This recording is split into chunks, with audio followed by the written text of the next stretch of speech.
Yes, people, welcome back to another episode of Amateur Hour Podcast. This is number 3535. Good morning, good evening, good afternoon. See what I did there? Good morning, good evening, Switch then it up. afternoon. We have got a special guest on. We have got one of Dan Bassett's clients, but I'm not gonna lie, mate. He shouldn't even be categorized as somebody's client. He's a man himself, Mister. I'm just gonna call him Big Nat. To be honest, he is absolutely massive. Obviously, we had Kaya on a couple of weeks ago now. This is a guy who beat Kaya, and I would say probably one of, and this isn't me actually bigging him up, mate. Probably one of the most dominant junior bodybuilders I have ever seen in probably the last 10 years I would agree. in I'll, in, in the UK. In the UK. I'll just show quickly before we bring him in. So obviously this is him in his previous season. He won the overall at the PCA Welsh in junior bodybuilding, then went on to go and win the British Championships at PCA. Um, Insanely good for a junior. Like we said, that's Kaya right there on his right. Sorry, on his left. Won the FitX British, I believe. He won everything, mate. He Yeah. won the FitX British. He won the PCA British. He won PCA Welsh overall. So yeah, I think every show that he did, he won. Obviously, he didn't win the overall title, but he was in like the top three, 22. Like he Yeah. was getting a look in. Um, as you can see here, mate, the guy is a freak. I don't know if he actually knows this, but I actually went to the same school as him. Um, so it'll be good to sort of chat because I know who he used to train with, where he trains. Yeah. So yeah, man, he was the year above me in school the whole time, and he's just this big freak, mate, with a beard. He was that sort of teenager with a beard at like 15. Um, so we'll let him in. We're going to go through obviously his journey, his preps, obviously getting to know him a little bit more, and then obviously delving into what his plans are in the future. I think he is prepping next year, which will be good in terms of I what he wants believe. to achieve. Yeah, I believe so. Shows, what shows he's going for. He might even have shows lined up. It'll be good to see where he's at, and I'm going to get him in now. I could be wrong, but I'm pretty sure he's prepping now. You reckon? Mate, we don't know. I He think might he. be. We'll ask him. Hello. Hiya, mate. Hello, mate. How are you? Afternoon, gents. How we doing? Yeah, Good, good my man. man. How are you doing? I'm good. I'm good. Good, mate. We've just done a little introduction on yourself, mate, in terms of what you've done so far in terms of bodybuilding. But obviously, mate, if you want to give a little introduction in terms of who you are, hasn't got to be major, mate. Okay, just who you are, how old you are, how much of a freak you are, basically, and then Okay then. we'll delve into everything from there. I'll keep it simple. I'm Nat. I'm just turned 25, and I love bodybuilding. It's as simple as that, really. Mate, Um, thank God. I had a pretty good season in 22, and we're just going from there. We've been through your season, mate, in 2022, and we went through the Welsh PCA overall title, the Yeah. British PCA junior title, the FitX junior British title. Mate, obviously it was very, very successful. But what did you learn? Was that your first prep? Because I don't think it was your first prep, was it? You competed No. previously. So I competed once when I was 18 at a NABA West show. Oh, the NABA shows, It mate. was The old brilliant. school I NABA. remember turning up with music, and it wasn't any of this MP3 stuff. You had to turn up with a burnt CD. Like everyone was using paint rollers for Dream Tan in the back room, like brilliant. But that was, I wouldn't really call it contest prep. I didn't really know what I was doing. Had guidance from just some guys in the gym, and had their eyes on me, and it was just kind of jumping on stage and seeing what happened. So it was kind of my first real contest prep, put it that way. Yeah. Yeah, for sure. But I remember, me and Connor have spoken about this. I've watched your PCA finals YouTube video, and I would highly recommend any junior to go watch it. I think I watched it at least 5 or 6 times, mate, Yeah. easily when I was prepping. And I was thinking, if I could look a smidge like that dude, I'd be all right. And then obviously I ended up not looking anything like you. But anyway, the intention was always there, mate. But I'd highly recommend. Is it on Dan's? It's on Dan's Yeah, page. it's on Dan's YouTube channel. Yeah, it goes There's through. two parts to it, isn't there? Because he's got Yeah, the there's two parts. first Yeah, day where he's taking me up, and he's got another athlete there as well. and then kind of going over both days was pretty cool. Mm-hmm. I'm glad he recorded it because, as you probably know, show day is a bit of a blur because you're so depleted, and stage in your head is like 3 seconds. So being able to actually watch it is really cool. Yeah, I'm glad that I got mine recorded as well, because like literally look back and go, I don't actually remember that bit. And then you like it just all is a big blur. But that season there, mate, take us through it. So your first show of the season, was it the PCA Welsh? Because you get ready No, early? my first show was the FitX in Telford, I think. So I did a couple. We jumped into a FitX show 7 weeks before the PCA show. That was it. Yeah, I remember you being ready early. Yeah, we started prep.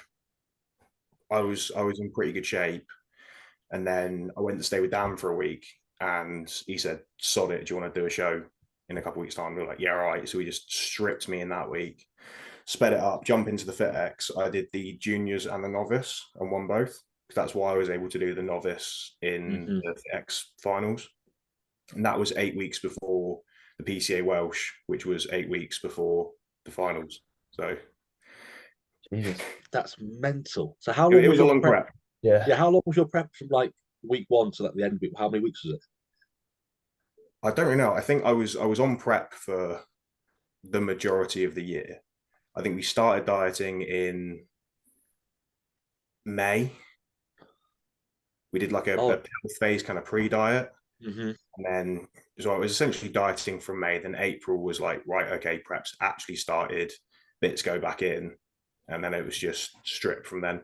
But we got me in shape pretty quick, and then it was just chipping away from then. Because like my glutes weren't in for the Telford show, but the rest of me was all right, and it was just kind of making up ground until then.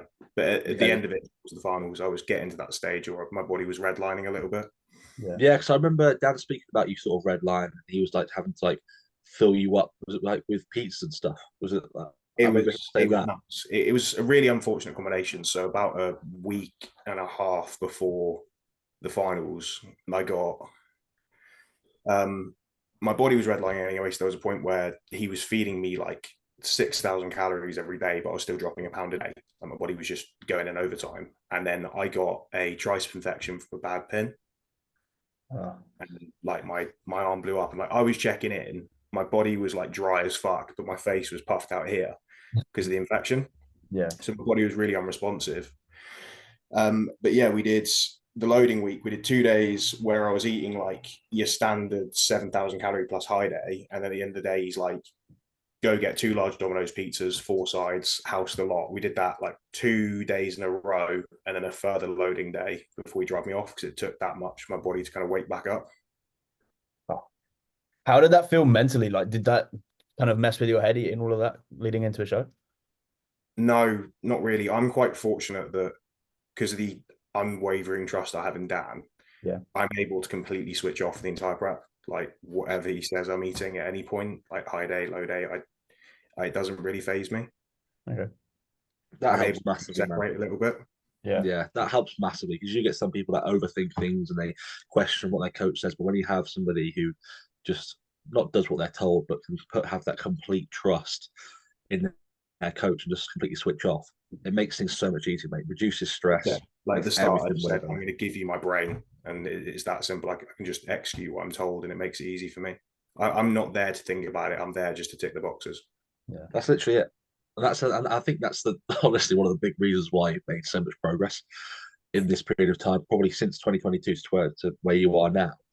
You are that person that's literally switched off, gets the job, gets the shit done, basically, which is good to see. But so where are you at now, mate, in terms of what you've got planned? I know you've got, I think I saw a thing on your story the other day where prep might be starting soon or whatever. So we're laying down the foundations. I'm currently just come out of week 8 of a 12-week kind of health phase, because it's not really healthy.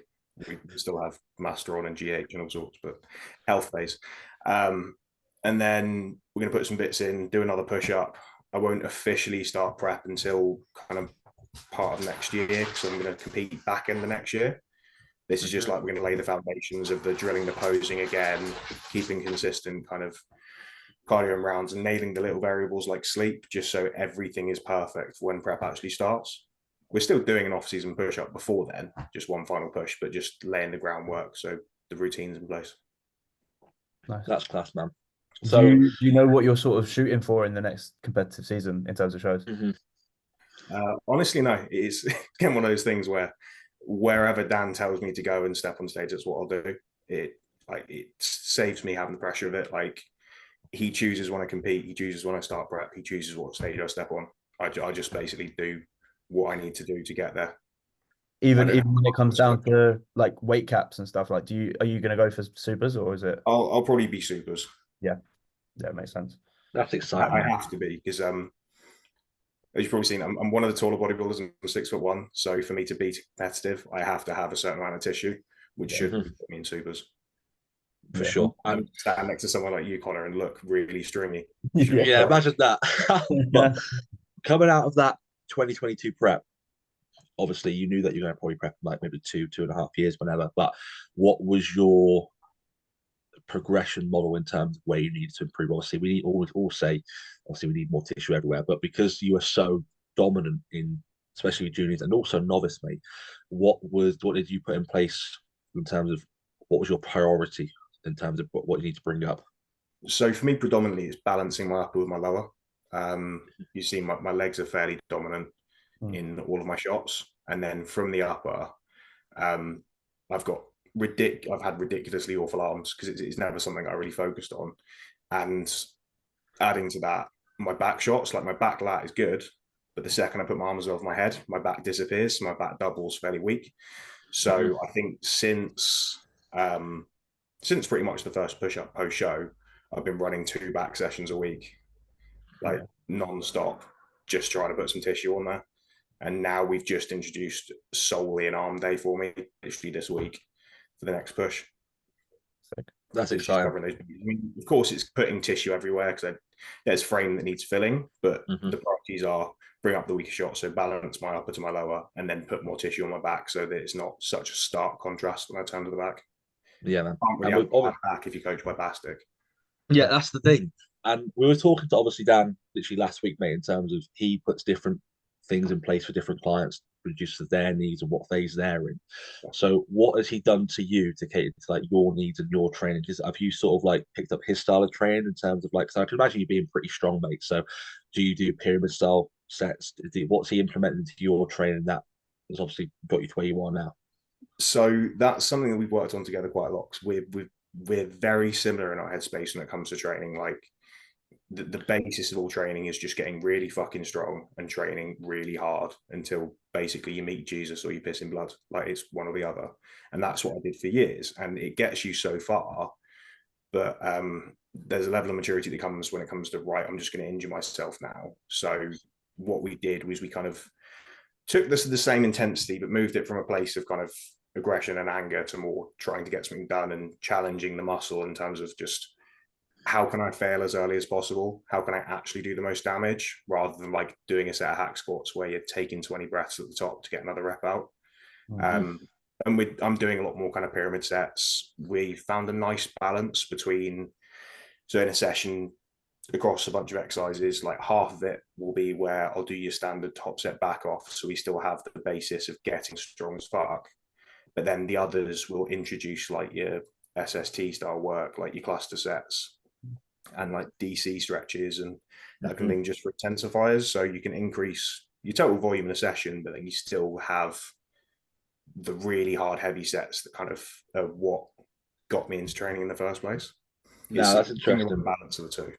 Yeah, that's definitely interesting because you can probably still go in heavy as well on your like on those cluster sets and on those different intensifiers as well, aren't you? So you're still trying to drive progressive overload on those cluster sets, but then again, you have that differentiation between the top set, back off set, and that as well. So it's a nice little sort of like balance, and that's what you've sort of learned what's best for you, and that's what we were talking about with Dan, where you find what's best for you and find that middle ground where you're not pushing too hard. Well, yeah, we've got to train intense, but then again, is there a point of going too much to the spectrum where are we just going to injure ourselves? Are we just going to put ourselves in a position where we're just going to put ourselves back? Where finding that balance where somebody like yourself, mate, who's strong, has the same ethos as Dan, and we all know how Dan trains.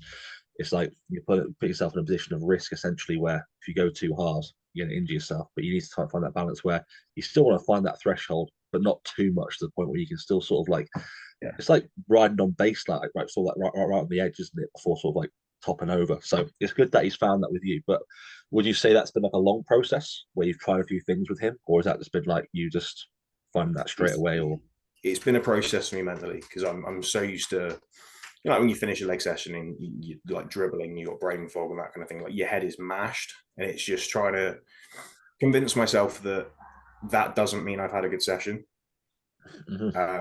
It's finding the satisfaction of knowing I've worked hard enough through like actually being in muscular pain rather than just frying my head. Because for me, whenever I'm training, it's always like I've got to go that little bit extra because someone else is doing the same. There's that competitive mindset where it's you want to work hard. But to me, working hard was always cool. My brain's fried. It's just moving away from that and kind of maturing a bit and looking at what the job at hand is. Like I'm training for a purpose to grow tissue, not to just fuck myself up. Nah, that's a big thing, man. A progression.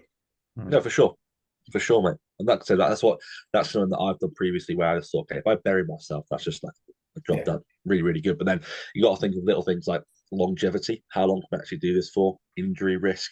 Like sometimes, like you talk to people who are like mid-30s and they go, yeah, I've got this wrong with my knee, this wrong with my shoulder, this wrong with my elbow. But if you can increase your longevity in terms of training at that peak for a long duration of time, it's only going to sort of escalate your progression when you are 35, when you're peaking. And then if you keep your body fresh, your training's only going to get better. When your training's better at like towards those times, you're going to put on more tissue, and then it's just going to equate to better. But with being like not young and like, well, I'd say young, but in a position where you want to be at the top, you want to be like, I want to bury myself. There's people out there doing more than me. And you have that sort of like competitive nature in you, so it's kind of hard to like sort of dial it back. So you can get a lot of people. I mean, a lot of people will resonate with that, mate, where they're trying to find it hard to sort of pull back and actually think that sometimes less is more, essentially. Yeah. Don't get me wrong, there's always the base of, I think you have to learn to train that hard to start with. Otherwise, for sure, the other shit. Like, yeah, everyone needs to learn to actually train hard and actually hit failure, and everyone has to get strong first to be able to. It's almost like a rite of passage before we can start doing all the other bits and bobs like your SSTs and your stretch work and that. Because it's build yourself the foundation, and then look to kind of narrow it down and prioritize things. Yeah, because you probably have clients, don't you, mate, that come up to you saying, mate, had these great sets, took it all the way there, and you're thinking, you probably haven't, but you're getting better though, which is the main thing. As long as they're getting better and they're still progressing. But like, still with me, mate, like I think I train pretty well, but then again, I train with Connor, and then I might train with you, and then think I'm fucking miles behind. So I think you need to obviously get to the point where you know what being overreached is in terms of training, but also as well, you need to know what actual training intensely and training hard actually like for you to be like, okay, I know what the difference is between pulling back a little bit and training hard is like. Yeah. And that's people just think they're training hard, but they're actually training at about sort of like 75% for most of the time anyway. Yeah. On the topic of training hard and stuff. So obviously with sort of the newer generation of people getting into bodybuilding, with the new techniques with like, don't get me wrong, I use these movements as well, but like the single arm movements, the cuff movements, before you've even built like a base of training, what would you suggest to someone if they came to you? Like, how do you learn to train hard? Because not everyone kind of gets blessed to, like, I was kind of thrown in with like training with someone off the bat who knew how to do it. So I just learned off them. If someone isn't blessed to have a training partner like that, how would you go about kind of telling them, this is what you need to do, this is what you need to expect? Learn to squat, learn to bench, learn to deadlift, learn to barbell row, and just fucking nail them for months. You don't need anything else. Just put kilos on those lifts, get fucking strong, and then start thinking about the other stuff. Yeah. It's really that simple. I was very fortunate that when I started training, my training was very sport focused. When I was growing up, it was doing those movements for power, for transitioning into sport. So I had that before I even thought about bodybuilding. And I wouldn't be able to do bodybuilding like I do now without that initial strength base. And I think there's so much, like, everyone's trying to bring out this new thing, or like, oh, this is the way to get big arms, or this is how you grow a chest. It's like, no, if you watch bodybuilders from years and years and years, they're all just doing the basics, and they're all just doing them really well. You don't see them changing up exercises. You don't see them bringing in new techniques. They just nail the basics and it works. If it ain't broke, don't fix it. Yeah. What sport did you transition from in the beginning when you were younger? So I started training properly when I was like 12 years old. I got into cage fighting and rugby. Sick. Transitioned more into cage fighting more than anything. I did that until I was about 17. And the whole time I was doing kind of weightlifting outside that. And then what switched it was I dropped out of school at 16. So I was working full time. I didn't have the time to go to fight camps and stuff, but I did always have time to go to the gym. But training was always a big part of it for me. Yeah. I miss combat sports, Right, that's meant that because I went to the same school as you. Yeah. And I remember you doing MMA. And I was thinking like, was it actually? And I remember you doing it. Now you mentioned it. Like, I remember you being like, and I remember you training with like, like Joe, like Harvey, Yeah. Joe Paver, Yeah. then Ed White. Ed White as well. Oh my lord, mate, goodness me! He But was best man at my wedding. is he, I hope he's doing all right. Ed, if you listen to this, I hope you're doing all right. Mate. But I remember when you were always that big dude in school, mate. Beard at like the age of 16. And I remember you doing, yeah, weightlifting, MMA. I'm thinking, this guy, mate, he's just. And then I saw you, and I left obviously Aasmaa, and then I saw you getting into bodybuilding, and saw you doing all that. And then I was like, this guy. And then I saw you at the PCA, and I'm thinking, I remember this dude for some. And then it sort of like tracked back, and then it was sort of like back wheel from there. So, would you Small say world, isn't it? it is, man? Would you say obviously you miss that sort of stuff now? Because I can say I can sort of miss rugby now and then, but would you say you miss the combat sort of side of things? I massively miss fighting. A lot of what I attribute my discipline from to bodybuilding is everything that I learned from fighting for all those years and the discipline involved in that. And like once you learn how to get punched in the face and then give someone a hug afterwards, it teaches you a lot. It does. That's what I truly miss. Sometimes I'll still hit bag really badly, so immobile, but I miss that a lot. But I wouldn't change what I'm doing now for the world. Yeah. Well, no, for sure, because like obviously those actions have taken to where you are now, mate. So it's good to see like obviously that discipline and where you were then, and you can take those actions and habits that you got from there into what you're doing now, like you said, mate. And that's the reason why people probably see how much you progress in it, because obviously you've got that discipline from such a young age. What, 9 years since you started? What then? That sort of 16, 17, 15, 10, 9 years. Funny, when I was in school, I was fortunate enough that like my sister at the time was doing a master's in nutrition, so I was talking to her about food. So I was going to school with tubs of like beef and rice and like chicken and rice, and sitting in the canteen getting those down and having like protein shakes and oats and stuff. Oh my lord! I go gym after school, come home, have like sweet potato and chicken or salmon, then go off to fight. That's what it's all about, mate. Going body wise and just taking your Tupperware to school. Then there's me. Simple. Then there's me in the whatever you call it, the paninis and stuff that they used to have. I didn't eat that stuff, mate. Don't get me wrong, I was partial to a pasta pot, but oh, mate, the pasta pots there were banging, mate. So good. But anyway, yeah, enough about school time. But like I said, mate, obviously the goal right now is for you to compete back in the next year. Is there any sort of shows that are, like you've looked at this year or last year and been like, okay, that's the sort of show that I want to do? Is you're going abroad, or are you trying to go for the PCA finals? Obviously, I know that within the PCA finals 2 years ago, you were sort of like top 3, top 4 there. You were getting a good look in because you were against was it Big Nick or something? His name was. Yeah, it was me, Nick, and Alex Lord. That's when Alex Lord won his pro card. Yeah, so it was out of you 3, wasn't it? So are you shooting for that this time? No, I'll be honest. Dan said to me that he wants me to try pro qualifiers, see where I stand up, see what comparison is. So that's the goal. I don't know if it'll be like Alicante that's just been or something later in the year, but that's the goal really now. It's like, okay, cool, you've done your PCA bits. Let's see where you stand in this kind of category of shows and go from there. That's I exciting. don't really have a preference what it is, because for me it's more the look that I bring to the stage than the stage it's on. But I know that doing the pro qualifiers is essentially the next step from where I want to go. So that's just where I'll be. For sure. I think it's exciting, isn't it? I think you just be like, obviously you've got a long off season now beforehand. So they looked at how much you weigh now, Corin, if you don't mind me asking. I was 245 now. 245. And in the competition that you're at, you're probably going to be pushing up to maybe like, I don't even know, mate, 260 again, 265 in relatively good condition. Not much have in good condition, yeah. Because for me, like post show, I got up to like your 270, like your sloppy mid 270s, nearly 280, whatever. It's like I look good until about 265, and then you get to that point. It's like, yeah, no, it's not good. I need to catch up. But yeah, I think we're gonna, after this health phase, we're gonna pull off another like 10 pounds or so, get me back in, because I'm like you saw from the last diet I posted on Instagram, I was in very good shape. I was very close to being stage ready not too long ago. So we're gonna pull a few pounds off, and then just kind of go up from there and just see how my body sits.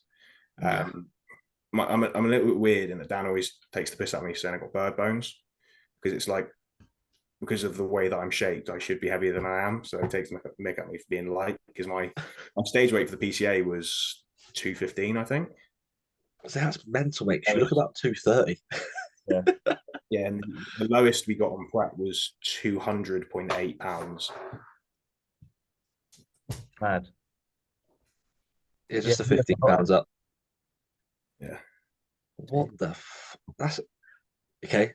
15 pounds up, looking like you did. But so, how does it feel, mate, being the only person to beat Kaya in a junior? That was satisfying. Yeah. To put it bluntly, like, I've got to be fair to him. He looked absolutely phenomenal the other week, and he's really turned himself around.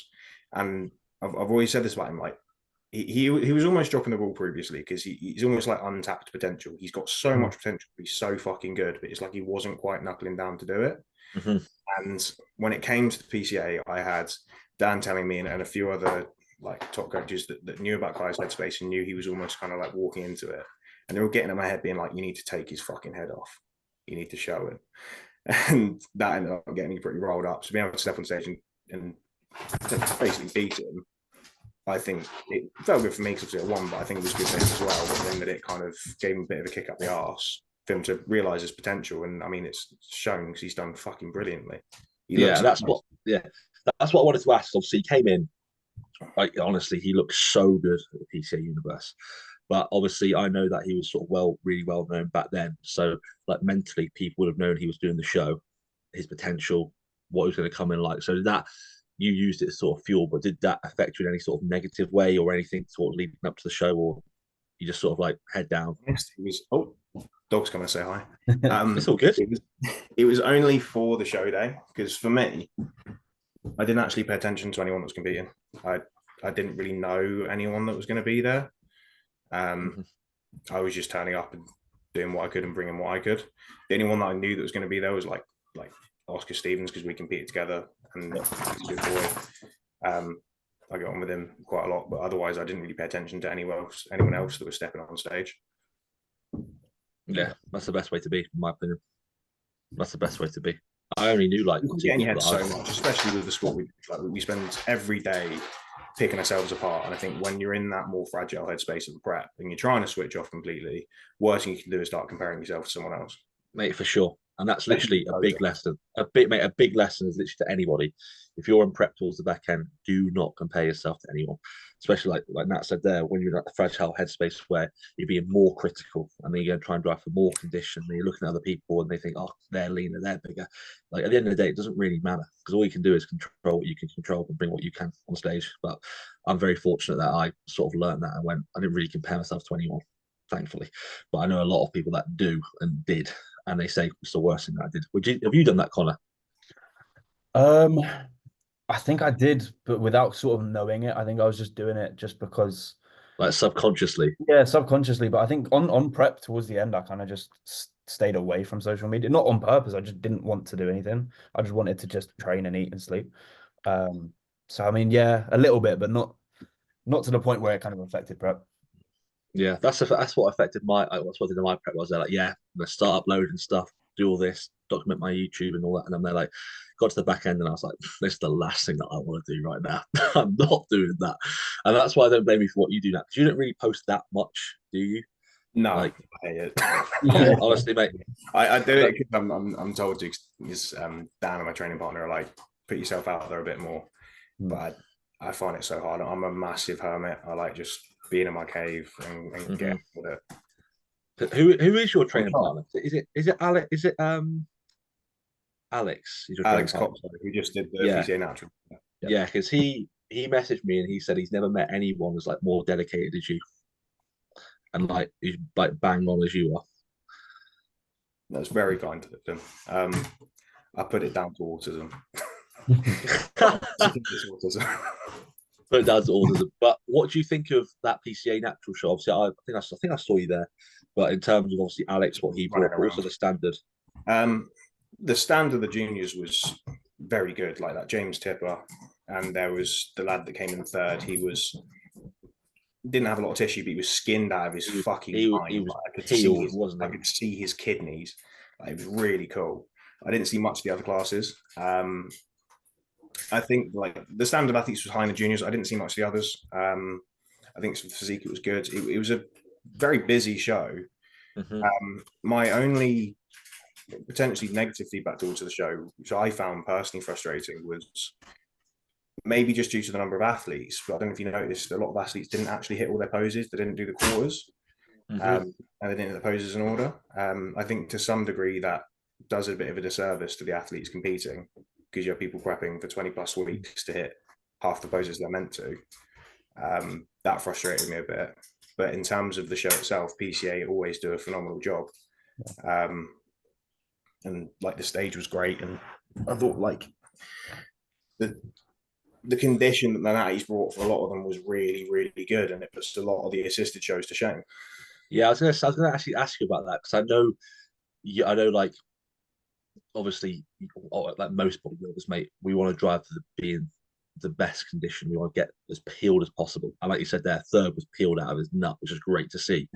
How would you, because obviously we review the shows, and I will happily say, mate, this year's Natty shows are by far better in terms of the assisted shows this year so far. So what have you thought about that in terms of standard across the board? Is it, and also your opinion on, if somebody isn't conditioned and they're nowhere near condition, is it the coach's fault? Is it their fault? Do you think they should not put them in this show ethically for themselves? Or what would you do, mate, if somebody came to you and said, mate, I want to compete, I'm like 5 weeks out, and they look about 15 weeks out, and you're thinking, okay, mate, great, let's put you on stage, and they end up looking about 10 weeks out.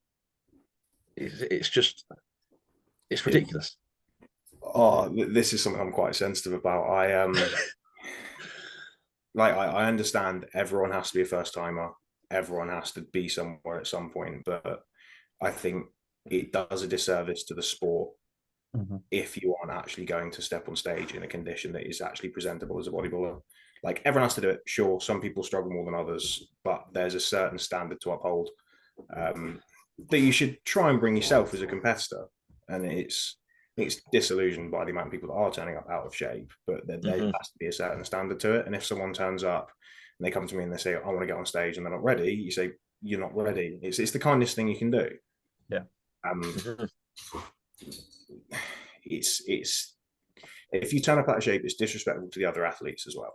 Because if you've got someone like Connor that turns up skinned out of his fucking mind and has probably done hours of cardio and eaten dust for weeks and weeks and weeks solely for this, and that's what he's dedicated his life to have someone that's trained for 6 months, decided to jump in a show and is refeeding every week on burgers and turns about shape, like, it's disrespectful to sport. Like, you wouldn't find it in any other sport but bodybuilding. Yeah. Like, you don't get it in boxing, you don't get it in rugby. Like, there's a certain standard that people go and watch. And I think first time shows are great, but it's if PCA are going to put out the statement of, we have a right to turn you down if you're not in shape, or I don't know the exact wording, like, they need to stick to that. Have they said that? Is that what they've said? If you go into their actual rules and criteria, there's a sentence that says something about, like, if you're not at the correct standard, then we can turn you away. Okay. But they clearly have never done it. Yeah.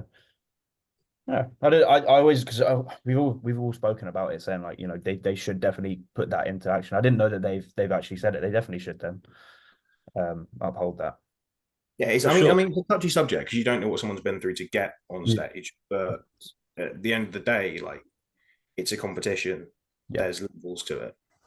And it's I agree. some of those PCA shows where it's like it's so busy that they kind of close off the registration. It's like if someone's missed out their opportunity to register for a show and someone's taken their spot when they haven't even dieted for it, Yeah. it is a bit of a piss take. So yeah, I agree. I think there's definitely a standard that needs to be sort of met. It's just how they go about things. But then again, like it's like I think something needs to happen, mate. Genuinely, because you look at the natty guys who And get it there. can't use assistants. You get the guys. Obviously, there are some natty guys at PCA, for example, but you get these natty guys who are just absolutely peeled out of their mind, and the standard is great across the board. You get literally, mate, you had competitors where there was like 24 competitors having to split the classes from 12 to 12, and all of them would be competitive in a PCA like that. And I'm Yeah. thinking these are the shows that you want to go to, even though they last absolutely The forever. sister boys are just relying on the drug load and hoping it'll get That's them. all it is. But that's Not what I say, the mate. guys don't have that option. They can't like shoot their thyroid through the roof. Like, no, they've just got to dig. Like, they've got no choice but to just work hard. So I think some people just lean on the drugs too much. But it's so difficult. I don't agree with it. It's arguably a subjective sport, but PCA, I think the simplest way to do it is just stop rewarding it. Like the amount of times that I've seen them post up and it's like you've got first and second and third being put up, and I'm not seeing consistency. Like the way that I was always brought up, and it was whenever you're looking at amateur shows, it's like, cool, yes, it's an overall, but if you've got a line, you've got first, I'm looking at condition, and then I'm looking at muscle size, For and sure. then balance and putting them all together. But I think all in all, condition should be a major factor when it comes to an amateur show. Yeah. You don't I expect think to just have ridiculous amounts of tissue a lot of the time. But if you don't have a lot of tissue, then the one thing you can work on is getting absolutely peeled. And if you get absolutely peeled, then well done. Mm-hmm. for sure. I think condition's king, essentially, where if you get somebody who is truly conditioned compared to somebody who holds a little bit more muscle but then softer, I'd always push the guy. Obviously, if there's like a big discrepancy in terms of muscularity, but I would always drive to the person who is slightly more conditioned. Yeah. Because it's There the is first thing you always a look at. balance to it because it's bodybuilding. It's the whole package. But if you're to lean on one more than the other, then it would essentially be condition. Yeah, I completely agree. Completely agree. And I think I wanted to touch that. I want to get more people's opinion on that because I think it's a big thing that's going to be becoming more present towards the back end of the year, where obviously the shows are a little bit more like popular. There's going to be more people at PCA shows. There's I going to be think more people people. are afraid to speak on it in a sense because it can seem harsh. Yeah. But I can, whenever I think about bodybuilding, I compare it to other sports. I'm thinking this wouldn't happen in other sport. Yeah. Mm-hmm. That's the I know. same. I think one of the main other things as well with it kind of being put under the light of it being harsh is PCA have to then post or feel like they have to then post something saying don't bully people or turn the comments off. They turn comments off before they Yeah. even let the comments come in because they know it's going to Mhm. happen. So it's like if that's sort of the mindset when you post these people, don't let them compete because you are just putting them at risk of being bullied. So it's like or getting online hate or whatever you want to call it. So it's like if they already know it's going to happen because of previous and it happens every fucking year most shows. So yeah, it's definitely something that needs to be sort of tackled. It is a very difficult one for them to approach, but You do think like what can you do with it because the amount of uproar that PCA as a pro would have if they start turning away athletes at shows. Yeah. Like I get it completely, but as a competitor myself, I would be frustrated if I turned up skinned and someone turned up next to me that wasn't. especially when it's only like if it's a quiet show and it's just you and someone else, and you've worked like you were saying earlier for X amount of weeks, fucking killing yourself, and someone's rocked up like with 3 weeks of dieting under their belt. It's a bit of a and yeah, you win, but then that doesn't even feel like a win. So it's like, well, what the fuck was the point? I think part of it is the industry's fault in a sense that people think that they can do shows off the back of a few months training. Like it's almost like doing a bodybuilding show is just a thing people do now when they go to the gym rather than treating it like a normal sport. That vision shifted a little bit. That I think has quite a lot of an effect. Yeah. But it's like I'm more than happy for anyone to step on stage with any experience. It's just there's certain levels that you Yeah, have to I commit agree. to. I think that should be kind of ingrained with them as well. Like it's not like levels set by that. It should be levels set by themselves. Like the self-respect kind of thing. Like put the hard work in, and then that is your opportunity to then show off what you've done, rather than Yeah. kind of give yourself a bad first showing, I guess. But with these, Many people aren't lucky enough to have the environment that I say necessarily like myself or Tom do, where we see these top athletes. Like I've got Dan coaching me, I've got Romana around me. Like I was around her when she was prepping for the Olympia, and just being aware of those levels to it, you know you can't bring anything less. I think a lot of people, like your everyday gym goer that decides to do a show, they're not in the company of top competitors. They're not. They don't see it. So it's like the first time you see an open bodybuilder in person, you go, "Oh shit! Okay, that's what it's meant to look like." It's eye opening, and a lot of people don't necessarily have that opportunity, so they have a understanding of what being in shape actually is. So when you first started coming into bodybuilding training, like yourself, who was like the go-to kind of inspiration for you within bodybuilding? So for me, it was Dallas McCarver, because he was my height and white. I could relate to him. And then, of course, it was Luke. And through Luke, I found James. Yeah. Obviously, a lot of Jordan Peters' old stuff. He was on the forums, but a lot of it came from me just watching all the Dallas like training sessions and seeing Luke and James train and listening to metal. I spent years just watching those on repeat. Yeah. Very much kind of like a lot of it really the British bodybuilding heart, like watching the old Blood and Guts video on repeat before training legs or that kind of thing. Yeah. That was probably the best era of the last, I don't know, 10, 15 years of British bodybuilding, with Luke and James, and then obviously Dorian just before them as well. It's and even Diasha like training as well. It's just that era was fucking sick. So good. Watching the old Zach and Khan videos. Yeah. Oh, mate. Shouting and screaming in the garages. Like that was it for me. It's seeing them just lift hard, training heavy, and just loud music. It's just great. I remember it. It's like it's so ingrained on that JP site. There's this one video where it's Jordan, James, Sass, Elliot Wise, all at Strength Asylum, all training push together. When Jordan does that like incline dumbbell press and then The screams, dumbbell press, mate. throws. That video is like ingrained in my brain. That was like, I remember watching that for the first time, and it's stuck in my, even like the old Flex Lewis videos, when he was training in his old gym, like on his own prepping. No music, just raw content. That was fucking sick. My favorite Jordan Peters video is, funny enough, by far his intro video to his forum. Yeah. Where he just says, bodybuilding is so simple. Yeah. That just resonates with me so heavily, because it's all it is controlling variables with maximum effort. And that's all you need. None of this can get cheated. Just control your variables with effort and execute the plan. It is that simple, mate. And honestly, mate, that'll fry up people's brains saying that. Genuinely, like trying to simplify it down to people. It's that simple. Because people try and look at like the ins and outs, and then you see people like you said, Flex Lewis, like you see Jordan Peters, like Dallas, all these different people that literally went to the gym, got strong, controlled the variables, did the basics really, really well, time after time, consistently for a long period of time. And look at them. Like, it's ridiculous. James, Luke. So that's something that if you look at things like diet, I bet I could go through with Dan, and like I've eaten essentially exactly the same 6 meals every day for the last 4 years. All that changes is how many grams of rice I get. Yeah. Yeah, I know exactly that. It's and then people going, ask, like, this swears by occupation is the secret. Like, it's not. Yeah. It's when you get the questions like, oh, what have you changed to your meal plan? It's like just the amount, like literally nothing has changed. The foods are probably just using. I remember it's almost like the simplicity is mind-boggling. Yeah, I think that's we spoke to we had Niall Darwin on the podcast a couple of days ago. And he literally just said it is the most simple sport, but it's not easy. And people get confused with easy and simple being the same thing, and it's not. But like it is so simple, but it's not easy. And I think that is key in terms of new people getting into it, kind of getting those two terms confused. Yeah, for sure. the baseline plan is so simple in theory, but it's the application that's difficult because it's the only sport where it is 24/7. Yeah. You got to think with other sports like rugby, for instance, you have an on season and an off season.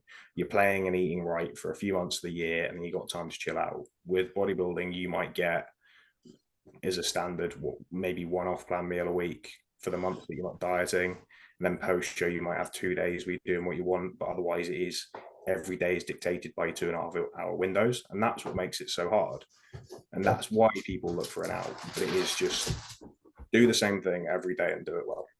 Yeah, really is that simple, man. It is that simple, man. Genuinely. But I've asked all the questions that I need to ask.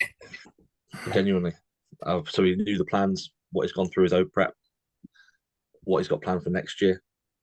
No PCA show. We're going for Alicante maybe, which is good. Super heavies only. But mate, it's been great having you on. Really, really good. No, thank you. It's been lovely.